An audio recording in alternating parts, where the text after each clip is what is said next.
would you kind of characterize the end there with the wild momentum swings back and forth, a couple chances that came up a little short?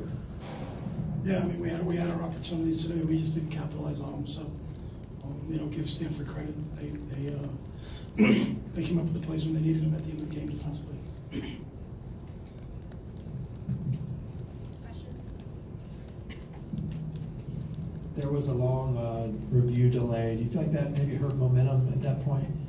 You guys just had a huge delay. Which one? The Caleb, no, they were looking out of bounds, the 66-yarder.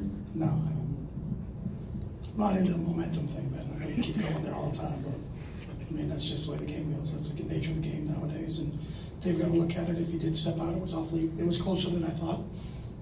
He didn't, but I mean, that's part of it. That's not an excuse. We're not in the excuse business. So, we got to score, and we're down in that close, and we didn't score. So, Coach, was Stefan Flintoff available for this game? No, he was not available. Did he suffer an injury this week in practice? He was not available. Was J.J. Molson going to be the punter in the second half? We didn't. We talked about a lot of things, but we didn't have to punt in the second half. So. Questions? What do you think about Wilton's performance in what will be his final college game? That was a new career high for him for single game passing yards. Yeah, I thought he did some really nice things. There's probably a couple of these we wish we threw away, but I thought in clutch situations he was really good. He got hurt at the beginning of the year, so to come back and play like he played the last couple of games, tells you the type of player he is. He's a tough guy. He got banged around today, took some shots, but just kept getting up and playing. So, really happy on how he transitioned from Michigan to here and did a really good job. Was a great teammate. I know all of our players learned a lot from him. So, Coach, how would you characterize Caleb Wilson's effort and his performance today? Yeah, I think it's what Caleb has done for us all year long. He's been very resilient. He's a clutch player. He's got a knack of getting open and makes clutch plays when we need him. So I think he was a big security blanket for our quarterbacks all season long.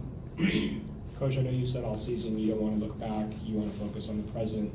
Now that the season's over, are there any early reflections that you have after this game on how the first season at UCLA went? From the game that just ended 3 minutes ago, I think I'll take a little bit more time before I reflect on that. So. Did you like the way that your team showed effort though these last couple games of the season? I think our team showed up to play in every game this season. Josh Kelly didn't have that big of a game. How much more difficult is it for your offense to operate when you don't have that running game? I think you got to give them credit. They wanted to take away the run. They played a lot more man coverage. So you got to take what they did. It's the same thing we did. We tried to take away their run, and then you got to capitalize. I thought Costello played a really good game for them. I thought Wilton played a really good game for us. But it was a game where I don't think either team was going to let either Love or Kelly beat them. So they took ours away, we took theirs away. So it turned into a throwing game. Coach, how big of a factor was J.J. Arcega-Whiteside in this game? He's obviously one of the more talented receivers in this league, and he's a precise route runner, but I think his size is what kind of separates him from probably some of the other receivers in this league. He was a very tough matchup, especially for our smaller DBs today. Chip, I know it's Thanksgiving weekend and stuff. Students aren't out of town, but attendance today a little bit more than 38,000. Any kind of disappointment on your part that maybe you weren't able to create a little bit more buzz here in the first season? No, I'm not. I'm worried about getting first downs. It's not on people. So, we're trying to grow a young football team, and that's what these guys did. They learned how to compete every single week, and I'm proud of their effort. We just need more weapons. Coach, on every kick return other than Darnay's 93-yard return, it was a fair catch call. For that particular one, did you tell Darnay to just go? And yeah, we took it out because it was a safety, so the ball was kicked from the 20 and out the 35. So where he caught it probably would have been the 25-yard line. So we always do that. If there's a penalty, if there's a safety, we're going to return those. So. Couple more questions. You said you need more weapons. What do you think are the biggest needs going forward? We'll identify it as a staff as we move forward. So this isn't the time to talk about that right now, to be honest with you. Coach, how big of a factor has it been just a lack of pass rush this season? And it was in this game. I mean, obviously, when you're playing against a talented kid like Costello, you can't allow him to take as much time as he did. So it's something that we have to look at and work on in the offseason and make sure that we can do a better job generating a rush, so our DBs don't have to cover for as long. Coach, what was the thought process end of the first half? You call a timeout with 44 seconds left. Was there more time on the clock that you could have let run down, and then maybe Stanford doesn't return that kickoff 77 yards? Say that again. At the end of the first half, you called timeout with 44 seconds left. Yeah, what time did we score with? We ran some plays after that. Yeah, but if you let the time roll down a little bit more, you Yeah, could but have if we scored. don't score, then you can't tell your guys not to score, you know what I mean?